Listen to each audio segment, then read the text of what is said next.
Pessoal, agora vamos tratar de um tema relevante. Olha, estava salivando aqui para conversar isso com a Darlene. E eu acho que é isso que você também quer saber. Muitas das pessoas que estão aqui assistindo hoje. Vamos lá, Darlene. Vamos falar das ações coletivas da AFACEG? Gente, para quem não sabe, vamos colocar aqui de uma maneira pontual. E até você que sabe, é legal para você organizar as ideias. Perfeito? Vamos lá.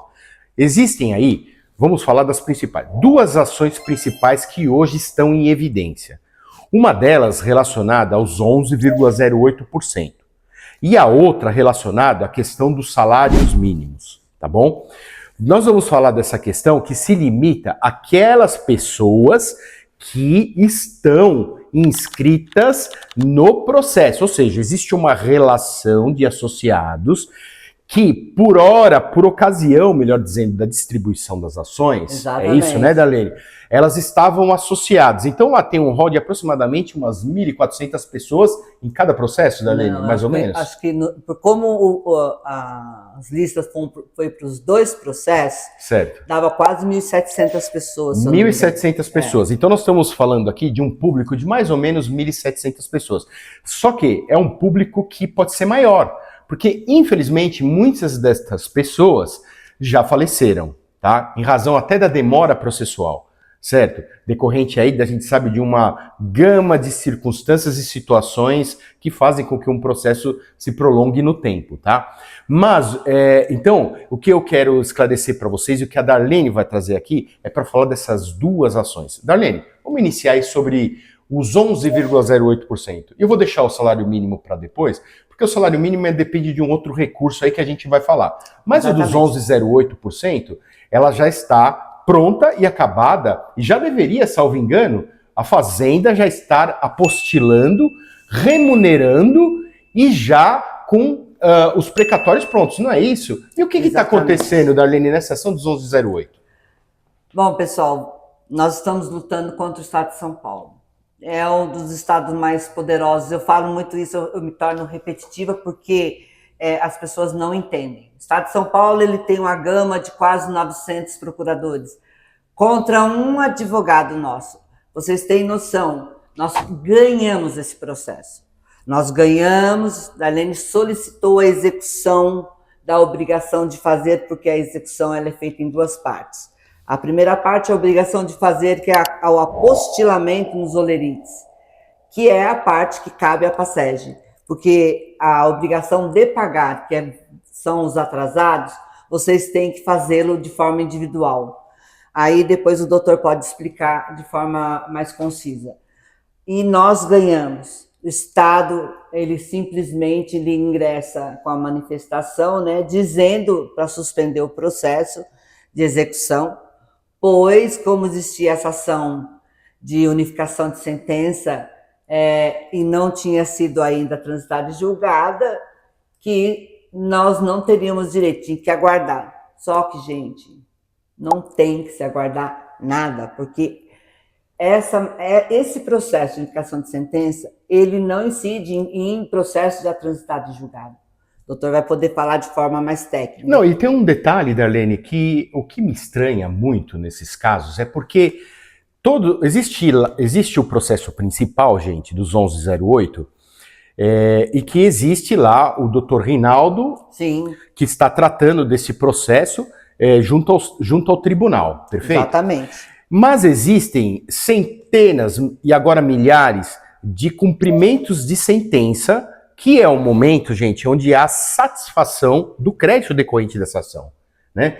E o que me estranha, Darlene, e aí vem minha pergunta, eu acho que é a curiosidade de todos, é porque nos processos individuais, onde as pessoas não ingressaram com a PACEG, me parece que a Fazenda cumpre essa decisão muito mais facilmente e rapidamente. O que existe aí que faz com que a Secretaria da Fazenda, ao invés de cumprir a decisão já transitada em julgado, protela, muitas vezes até apresentando no processo incidentes completamente fora da realidade, Exatamente. Inócuos, inúteis, com efeito protelatório, prejudicando uma série de associados. O que eles estão pensando, Darlene? Qual é o seu ponto de vista? Porque me parece também, aproveitando este gancho, que as pessoas idosas hoje estão sendo um bom negócio para o Estado, porque a carteira das serventias, com sua receita, amanhã ou depois, vai para o Estado. Então, quer dizer, a pessoa deixa de receber hoje o aumento salarial que ela tem, isso nem para falar de precatórios, né? Exatamente. E como é que fica isso? O que está acontecendo? O que é o seu ponto de vista sobre isso, Darlene?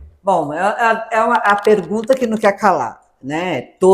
Não é só o doutor que levantou uma questão extremamente importante, porque o associado ele não entende porque o seu processo no particular corre mais rápido. Justo. Do que um processo coletivo, por conta do que incide o processo coletivo, pessoal. É assim, nós temos uma Procuradoria-Geral do Estado que está lá para defender o Estado de qualquer ação coletiva, porque a jurisprudência que ela abrange é gigante. Aí, quando terminar esse processo, você usa essa jurisprudência, acabou. Não tem como você perder um processo desse. E é onde o Estado consegue se concentrar para tentar bater na gente. Então, por isso que eu não consigo. Nosso advogado, ele ingressou as contrarrazões, aonde ele solicita ao juiz que se cobre da fazenda, inclusive multa. Saiu um despacho que ele levou 3 meses para despachar, né? Aonde ele fala para a fazenda mostrar por que ela não vai cumprir e ainda contrarrazoar, para que a gente tenha que contrarrazoar depois de novo. E de uma questão que já está decidida e transitada em julgado. Não tem. Então, ali vocês veem o seguinte, fora a troca de juízes, né, pessoal? Vocês não acompanharam isso. Só eu. Cada dia, cada semana, mudava-se o juiz e cada juiz queria fazer um entendimento mais louco que o outro. Não, e Darlene, é mais importante também trazer aqui para todos os assinantes do canal, sim, o esforço que você teve, comparecendo também, tendo reuniões com o pessoal do Executivo Paulista, exatamente, principalmente da Secretaria da Fazenda, para tentar dinamizar essa questão, né? Eu tentei fazê-lo de forma administrativa. Eu tentei conversar com, né, o secretário da Fazenda. E não há boa vontade, né? Na realidade, doutor, aquilo que eu falo, a boa vontade até existe, porém, o próprio sistema do Estado não permite, porque é como eles falam, judicializou, eles são obrigados até o fim. E os procuradores do Estado vão ingressar com qualquer tipo de recurso que eles puderem para arrumar brecha. E se o juiz cair no engodo, que o juiz tem caído no engodo, porque o Estado está agindo realmente de má fé, cabe ao juiz verificar isso. E a gente está tendo uma má vontade, infelizmente. São coisas assim que a gente não consegue compreender como advogado. Imagina então a parte, porque a gente cai numa circunstância de recorribilidade do Estado, isso não muda. E eu não atribuo isso tão e somente aos procuradores que estão ali para fazer o seu trabalho. Eles têm que recorrer, têm que contestar, exatamente, mas sim dos administradores do Estado, do Poder Executivo em si, porque se empurra para debaixo do pano algo que deve ser cumprido, né? Não bastasse toda a burocracia que o Estado oferece para o cidadão, não é verdade? Ainda assim tem que sofrer para poder receber por aquilo que é seu direito, porque na hora, né, Darlene, que o Estado tem que lhe cobrar o IPVA, né? O Estado lhe cobrar o ICMS que você paga indiretamente, não tem conversa. Ou você paga ou você vai ser executado fiscalmente. Exatamente. Agora, na hora que tem que cumprir e pagar para o cidadão aquilo que é dele por direito, o Estado protela, é uma coisa que na minha cabeça é incompreensível e isso não muda. Um dia tem que mudar, mas não muda. A gente tem que fazer o possível, por isso que eu falo, viu, Darlene? A união faz a força. E me interessa muito essa questão, a sua história, a PASEG, porque graças àquilo que você capitaneia há algum tempo, né, e agora oficialmente como presidente da PASEG, faz com que a máquina se mova. Não fosse isso, pelo que eu conheço da história, nem a aposentadoria existiria mais. Exatamente. Uma coisa que é importante sempre ressaltar, as pessoas elas acham que elas não fazem diferença. Pessoal, se vocês soubessem a diferença que faz cada um de nós, porque para compor qualquer história precisa de pelo menos alguém, uma pessoa. Nós mudamos a nossa história. Essa carteira, ela hoje, ela está da forma que está, por quê? Porque nós agimos no momento adequado para que busquemos os nossos direitos e estamos vendo, lógico que não da forma como eu gostaria. Todos os associados, eles têm hoje toda uma assessoria que eles não tinham. Hoje eles têm a informação, doutor, através do nosso canal também do YouTube da Passeg, nós temos grupos pelo Facebook, pelo WhatsApp, e sou eu que mexo com toda essa mídia. Por que que eu faço isso? Porque é aquilo que eu falo, nós estamos só perdendo associado, não estou perdendo às vezes por falta de pagamento. Você imagina, né, Darlene, que é como se fosse um cano de água. Exatamente. Tá? Esse cano de água ele vai ter uma pressão maior se todas as pessoas que são aposentados estiverem filiados à Passeg. Porque cada vez que esse cano é furado e alguém deixa de pagar ou não quer se associar por questões que muitas vezes a pessoa nem sabe o porquê está falando, né, essa pressão de água é menor. Por isso que a consciência de que se a pessoa se afilia à Passeg, a união faz a força. Exatamente. E saibam que, me parece que também, junto ao Executivo e ao Legislativo, existe uma maior acessibilidade quando vocês estão juntos, né, Darlene? Aquele grupo Bateram Minha Carteira, que vocês têm na internet, é isso que fez a força aí de todos vocês, né? Para vocês que estão me acompanhando há bastante tempo, eu cheguei até a mostrar ao vivo, doutor, uma cena dentro da Assembleia Legislativa. Eu, Darlene, não era presidente da Passeg, e eu fui falar com o presidente da LESP a respeito dos nossos problemas com relação a um projeto de lei que era o 132, que inclusive mudou o valor de contribuição da carteira de 5,5% para 11%. Então, para vocês verem que como é diferente, ele bateu a porta na minha cara e não quis me atender. Vocês viram isso ao vivo, eu mostrei para vocês ao vivo. Então, hoje não. Eu mandei quando eu precisei conversar com o secretário da Fazenda para conversar a respeito do nosso imposto de renda, da repetição de indébito. Da correção de ofício, né? Da correção sem a necessidade de uma ação judicial. Porque eu falei, é tudo muito dispendioso e todo mundo me cobra. Por que você não vai falar com o governador? Gente, cada poder, um não mistura o outro. Não adianta, ele não vai ter condições. Mas o governador, se ele quiser, ele falou, não vai, porque a Procuradoria-Geral do Estado, ele não tem poder em cima disso, do judiciário.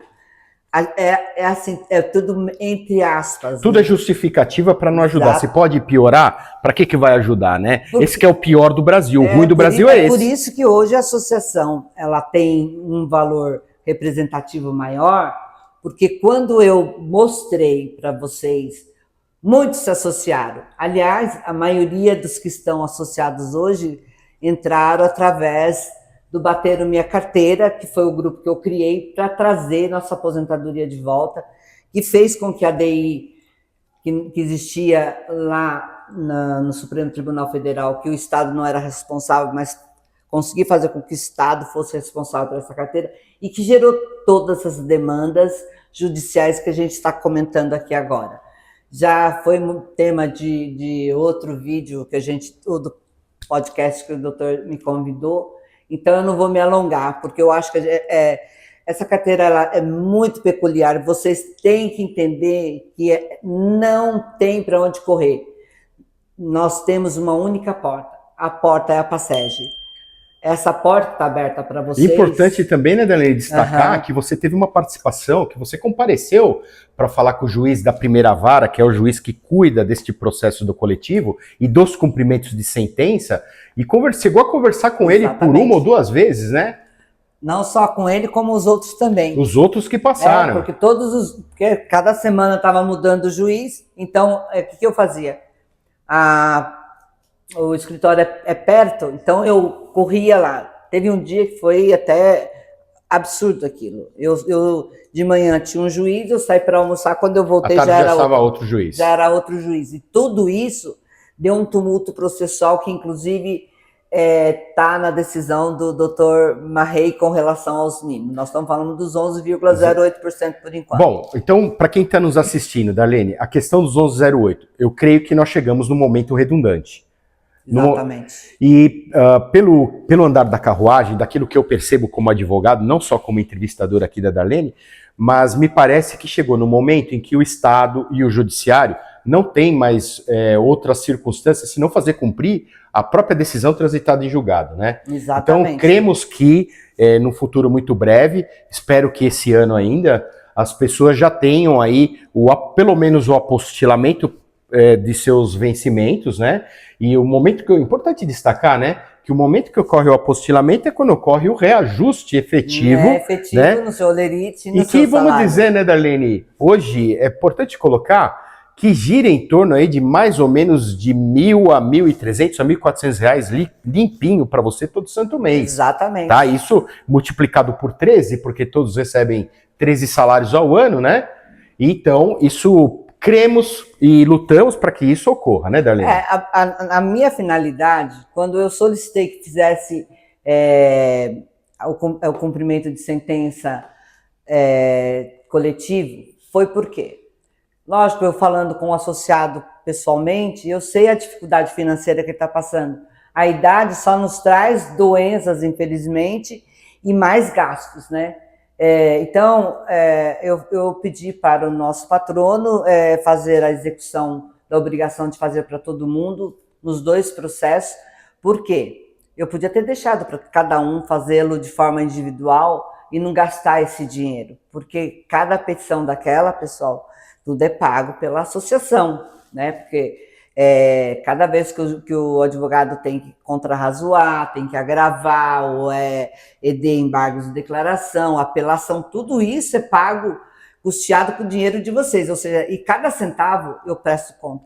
Doutor, sabe uma coisa que eles querem saber, e eu até vou aproveitar que nós estamos aqui, eles querem datas.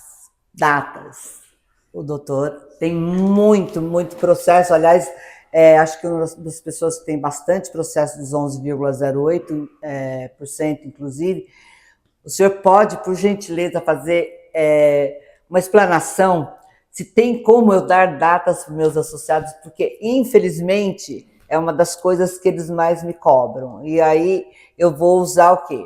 O seu bom senso e a sua sabedoria e, no caso, o fato do doutor ser uma das pessoas que tem mais processo dos 11,08% que eu vi até agora. Bom, vamos lá. Uma questão importantíssima, gente.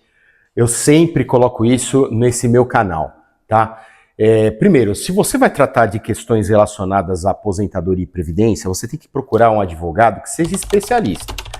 Na APASEG, existem advogados que têm parceria com a APASEG, cujo currículo dos advogados já foi analisado, o histórico, o tratamento, a relação com o cliente, né, e a proficiência jurídica.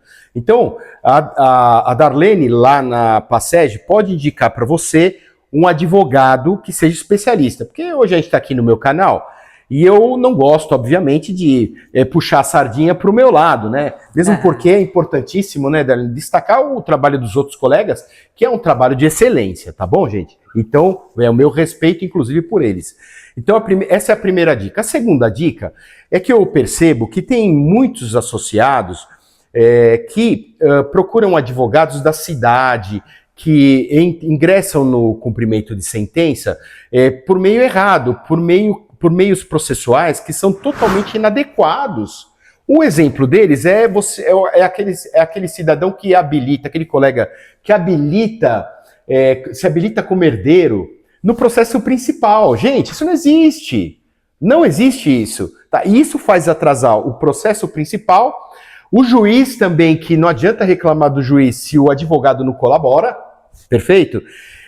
E o deslinde final do caso, né? Então, o que eu recomendo sempre, pontualmente, contrate um advogado especialista, tá? Que conheça, que trate desse dia a dia, que é o previdencialista, e principalmente que tenha conhecimento da natureza híbrida desta carteira das serventias, tá? Agora, vamos falar de datas, Darlene, datas, tá? Gente, as questões das datas é muito subjetivo, justamente por essas razões que eu acabei de colocar, Darlene. Porque depende do advogado, se o advogado está fazendo um trabalho correto, né, agindo pontualmente, né? E fazendo com que o processo... Porque existem processos que estão muito à frente e existem processos que estão muito atrás, tá? Então a questão é subjetiva. Eu posso falar assim, olha, eu tenho clientes que estão muito adiantados, mas eu tenho processos que, por essas razões que eu coloco para você, uma delas é a demora processual decorrente, infelizmente, do equívoco de outros colegas, certo? Acabam por fazer o processo demorar mais. Mas eu creio, Darlene, com fé em Deus, né, que até o final do ano, muitos associados já vão estar aí, pelo menos, com seus benefícios reajustados e apostilados. Porque, como disse, eu acho que chegou um momento crucial nesses 11,08%. Não tem para onde escoar a questão se não for por meio da resolução, tá? E aí, precatórios, a gente vai conversar mais à frente, tá bom? Então essa é a melhor resposta. Não, eu estive com o Dr. Caio, que é hoje o juiz dessa ação, né? E eu conversei com ele, porque todo mundo me cobra. Darlene, é porque vocês me veem, às vezes, fazendo as coisas aqui na tela, mas vocês não têm noção do trabalho que eu faço por trás, né? Porque, assim, tem coisas que você pode divulgar, tem coisas que você nem deve divulgar. Eu estou sempre atenta, gente. Quando vocês vêm me fazer esse tipo de pergunta, é porque vocês não estão vendo os vídeos das minhas lives. E é de suma importância, né, doutor? Porque uma das coisas hoje em dia que eles mais sofrem também é que, como nós estamos no processo de execução, são os golpes. Você é um deles. Sim. A doutora Marcela, os que estão mais em evidência são que mais estão tomando pancada. Sim, isso é importantíssimo, né? Dizer, gente, infelizmente a maldade é inerente ao ser humano, né? E pior de tudo, né? As pessoas, quando chegam nessa época da vida, que podem gozar de uma situação para poder estar vivendo mais com seus familiares, tendo aquela tranquilidade que a gente espera da aposentadoria, passam a sofrer, ser principal alvo desses golpistas. A melhor dica que eu deixo para seus associados, Darlene, entre em contato, sempre quando receberem a ligação ou a mensagem, se atentem se o número do telefone é de seu advogado. Porque se não for, tiver só a foto lá do seu advogado ou de sua advogada, tá? Com outro número, certo? Esqueçam, isso daí é golpe. E outra questão também, nenhum advogado que se preze pede dinheiro adiantado para o seu cliente para poder receber alvará, gente. Isso é golpe, tá? Ninguém faz isso.